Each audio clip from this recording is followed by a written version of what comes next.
بسم اللہ الرحمن الرحیم۔ شروع اللہ کے نام سے جو بڑا مہربان رحیم اور رحم کرنے والا ہے۔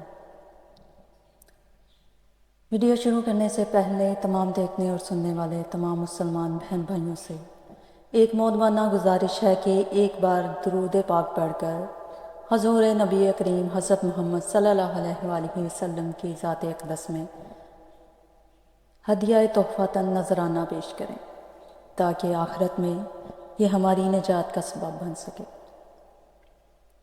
اللہم صلی علی سیدنا محمد وعلی آل سیدنا محمد وبارک وسلم۔ آج ہم ایک عبرتناک واقعے کا ذکر کریں گے۔ یہ واقعہ ایک ابو اسلامہ نامی شخص جو بصرہ کے مقام کا باشندہ اور نہایت بے باک اور بے غیرت تھا، اس کے سامنے مسواک کے فضائل کا ذکر کیا گیا تو اس نے غیظ و غضب میں آ کر قسم کھا کر کہا کہ میں مسواک کو اپنی سرین میں استعمال کروں گا۔ چنانچہ اس نے اپنی سرین میں مسواک گھما کر اپنی قسم کو پوری کر کے دکھایا، اور اس طرح مسواک کے ساتھ سخت بے حرمتی اور بے ادبی کا معاملہ کیا، جس کی پاداش میں قدرتی طور پر ٹھیک 9 مہینے بعد اس کے پیٹ میں تکلیف شروع ہوئی،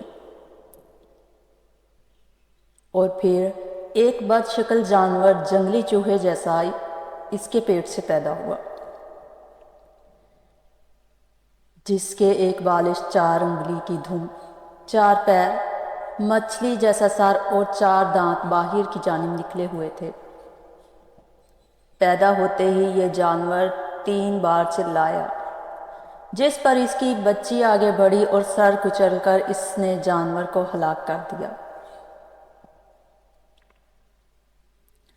اور تیسرے دن ابو اسلامہ نامی شخص بھی مر گیا۔